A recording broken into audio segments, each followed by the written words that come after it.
All right, welcome back to the post-secondary transition plan training, and we're in section 3 of that training right now. And so if you didn't get a chance to watch the previous 2 videos, I'd highly encourage you to do that, as it's really great to get a breakdown of some of the things that SRS has done to flex to meet some of the new requirements and just the revisions that have been made to the post-secondary transition plan. And so I'm grateful to McKayla LaBorde of ESU 3, Allison Kelberlau of ESU 2, 3, and 19, and Minh Vu of our ESU CC, working with SRS here for their time today to talk to us a little bit about some of those revisions and what you can expect as a part of SRS. So that being said, we did in previous videos get a chance to meet McKayla and Minh a little bit more. But Allison, if you give us a little bit of your backstory here before we get started.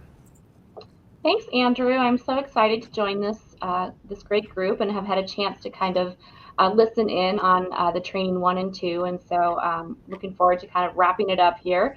My name is Allison Kelberlau. As Andrew said, I'm the Assistant Director of Student Services at ESU 3. And I also have the honor of working as the Metro Region Transition Facilitator for districts in ESU 2, ESU 3, and ESU 19, which is Omaha Public Schools. So you had a chance to meet Megan and McKayla earlier. So that's part of our great statewide team, and we look forward to continuing this work in the years to come. So thanks for having me today. Yeah, and thanks for pointing out to Megan and McKayla's contributions earlier. And by the end of this video, you will see all 6 representatives from across the state. And so you can make sure you reach out to your corresponding individual with that information that's there. So with that being said, McKayla, we go ahead and get us started with this particular conversation. What are we talking about specifically here in training number 3? And actually, we got you on mute here, friend, too, so we'll have to bring you back on. Thanks for turning that on, being polite. That was the first time I almost made it through all 3 training videos without that. Okay, I'm ready now. I hope you guys are. We are going to continue just working our way through the post-secondary transition plan. We've highlighted the revisions thus far in various areas of post-secondary transition planning. And so we're going to dive right into, I'm going to tell you, this is a big one, transition services. And so you can see here in our graphic that we've highlighted that we are making our way through the process, but really a student needs to have these post-secondary goals supported. And transition services are called for in IDEA. I mean, it's a requirement. And so noting these important services is going to be really important in this transition plan. So as you can see here, this is the definition. And this is, Allison, this is straight out of the law, isn't it? Yeah. It is, McKayla. And there's just a few words that I think really stand out and that help as IEP teams are developing transition services to facilitate that movement and to support those post-secondary measurable goals. The first word is coordinated. It's right in the first line there. And so again, that just sends that message that this is all one big process. And so you're coordinating your services and activities to support that movement. And you'll also see, again, I know you've heard it many times in the first 2 trainings, that we are taking into consideration the students' individual needs, strengths, preferences, and interests. So they're out of order in this particular section, but we're still talking about that spin. That's awesome.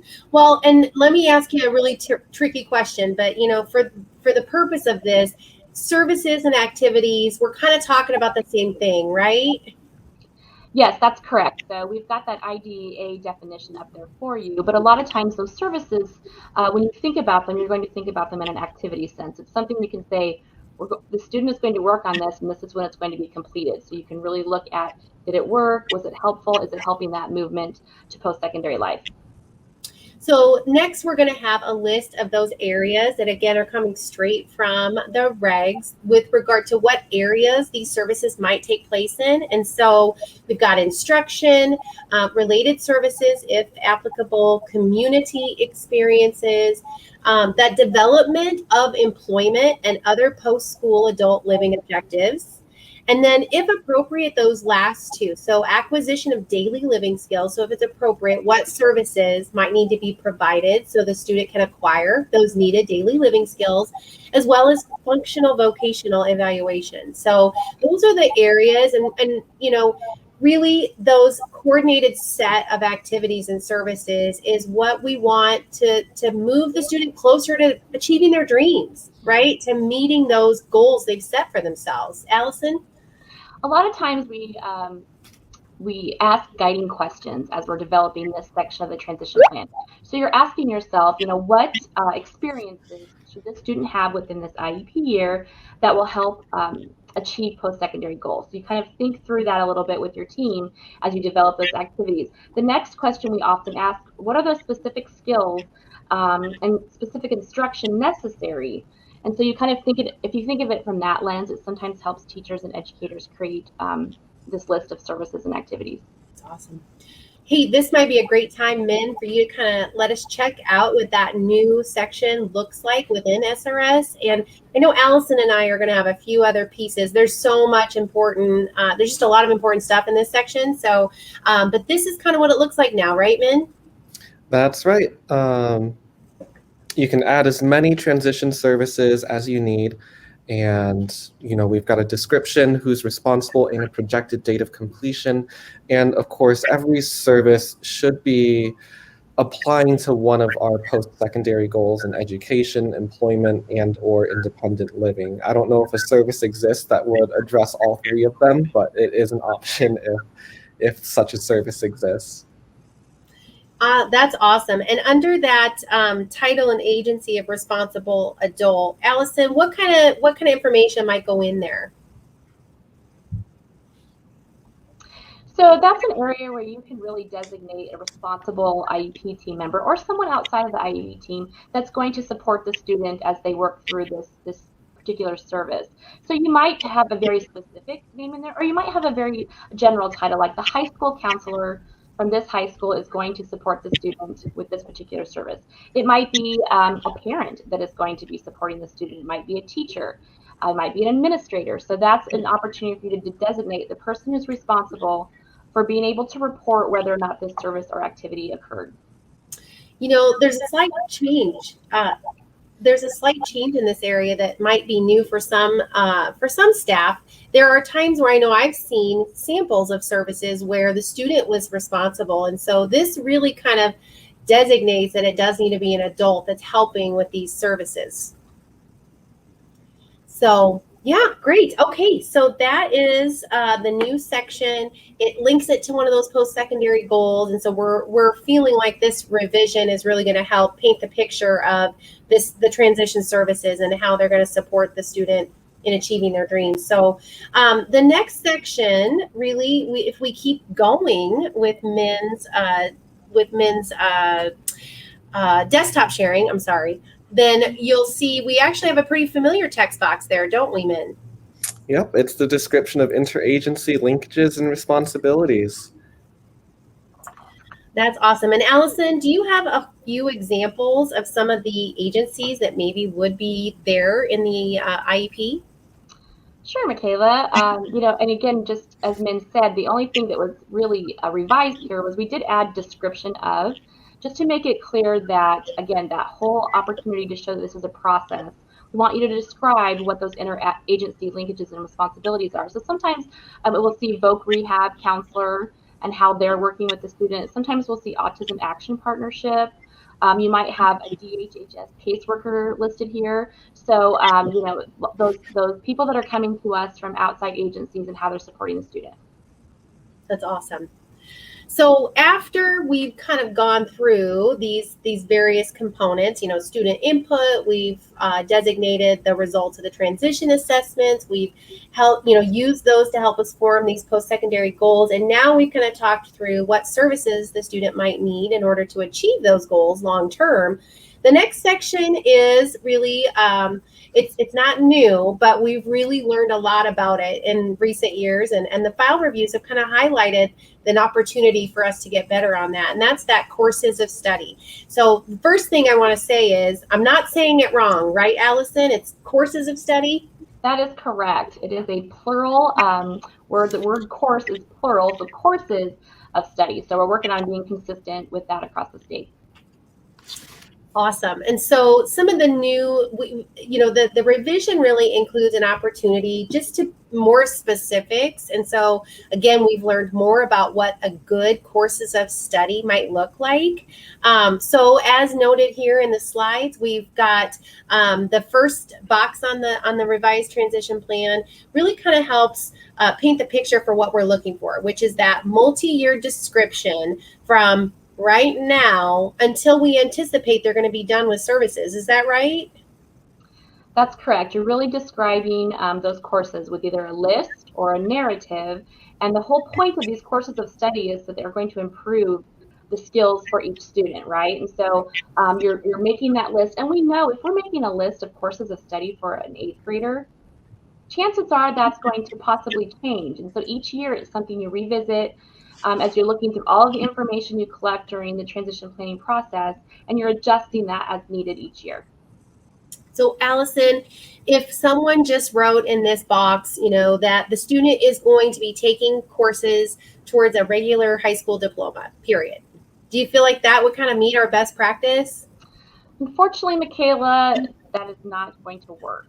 So we are going to need to be more specific and really consider why the student is taking those courses. How is that going to help the student reach those measurable post-secondary goals? And so that's why we talk a little bit about a list. And sometimes it's just listing the courses that are connected. And so that's why you'll see in the revision that you have an opportunity to list or describe the courses of study. And then you have an opportunity to describe how the courses of study will assist the student. So it's nice to see that we have those two descriptions kind of specific to what the information that we're looking for. That's awesome. I mean, if you have a student whose ultimate goal for employment is they want to work in the heating and air conditioning industry, then if we don't have them in some courses that support hands-on, those kinds of technical skills, then we're struggling then. Those are the kind of courses we want to have our students in if those are the goals that they have, right? You got it. All right, so Min, under that section, that courses of study section in our newly revised SRS post-secondary transition plan, we, as mentioned, have a couple of those boxes there that help describe those courses of study.